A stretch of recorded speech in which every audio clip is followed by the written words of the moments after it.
کھلا میدان، ریگستان، سفید سفید ریت چمک رہی تھی۔ یہاں اتنا اندھیرا نہ تھا جتنا مکے کوچوں اور گلیوں میں تھا۔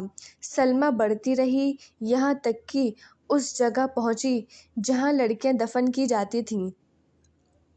وہاں پہنچ کر سلمیٰ چلائی، جمیلہ!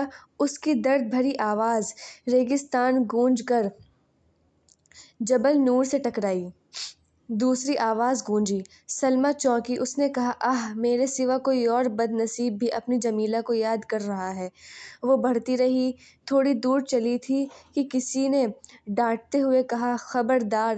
کون آ رہا ہے؟ سلمیٰ ڈری نہیں، برابر بڑھتی رہی۔ کچھ ہی دور چل کر اس نے دیکھا کہ ایک عرب بیٹھا زمین کھود رہا تھا، بال بکھرے ہوئے، چہرہ بھیانک اور خوفناک۔ اس نے کہا، کون ہے تو؟ سلمیٰ نے بغیر جھجک کہا، ایک دکھی عورت۔ عرب جلدی سے اٹھ کر کھڑا ہو گیا، بولا، عورت! رات کو اس بھیانک جگہ پر آنے کی وجہ؟ سلمیٰ نے ڈرتے ہوئے کہا، ایک بے بس ماں کو ایک بیٹی کی ممتا لے آئی ہے۔ عرب نے کہا، تو کون ہے؟ معصوم جمیلہ کی ماں۔ آہ جمیلہ!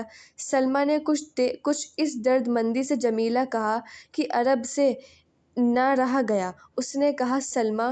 تمہاری دردناک آواز تو آسمان کے ٹکڑے ٹکڑے کر دے گی، زمین کو پھاڑ دے گی، میرا دل کانپ رہا ہے۔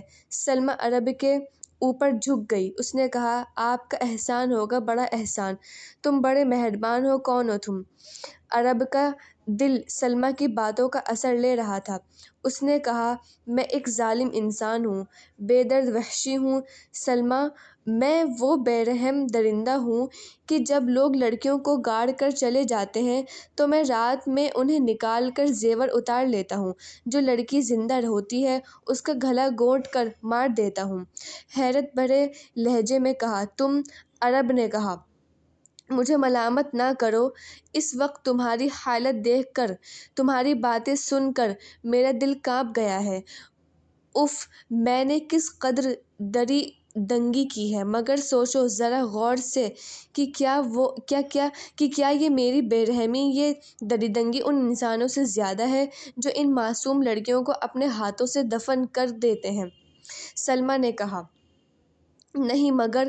عرب نے بات کاٹتے ہوئے کہا، سلمیٰ! میرا دل اور میرا ضمیر مجھے ملامت کرتا ہے۔ تم کیوں مجھے ملامت کرتی ہو؟ سنو، اب میں انسان بنوں گا۔ آہ! جن ماؤں کی گودوں سے لڑکیاں چھین کر لائی جاتی ہیں، دکھ اور تکلیف سے ان کی کیا حالت ہوتی ہوگی، تیرا حال دیکھ کر میرا دل ٹکڑے ٹکڑے ہو گیا۔ سلمیٰ نے کہا، مجھے دیکھو، میری حالت کو دیکھو۔ آہ جمیلہ! عرب نے کہا، سلمیٰ تم خوش قسمت ہو، جمیلہ زندہ ہے۔ جب سب لوگ چلے گئے تو میں نے اوپر سے ریت ہٹا کر سب سے پہلے اسے نکالا۔ اس کی سانس چل رہی تھی۔ میرا خیال یہ تھا کہ اسے مار ڈالوں، پھر یہ خیال آیا کہ پہلے اور لڑکیوں کا زیور نکال کر اس کے زیور نکال لوں، اس کا زیور بعد میں اتار کر اسے مار ڈالوں گا، اس لیے یہ بچ گئی۔ سلمیٰ نے پوچھا، کہاں ہے وہ؟ عرب اس کا ہاتھ پکڑ کر لے چلا۔ تھوڑی دور چل کر وہ ایک گڈھے کے کنارے پر جا کر کھڑا ہو گیا۔ اس نے کہا، یہ ہے۔ سلمیٰ نے دھیان سے دیکھا، ننھی سی لاش گڈھے کے کنارے پر پڑی ہوئی تھی۔ سلمیٰ بے اختیار اس کے اوپر جھک گئی۔ اس نے اپنی گود میں لے کر کہا، جمیلہ! میری جمیلہ! کچھ اندھیرا تھا، کچھ لاش ریت سے اٹی ہوئی تھی، کچھ سلمیٰ کی آنکھوں میں آنسو بھرے تھے، وہ پہچان نہ سکی۔ اس کے اوپر جھک گئی، دھول میں سنے ٹھنڈے چہرے کو بوسہ لینے لگی، اور عرب ننھی سی لاش سے دھول جھاڑنے لگا۔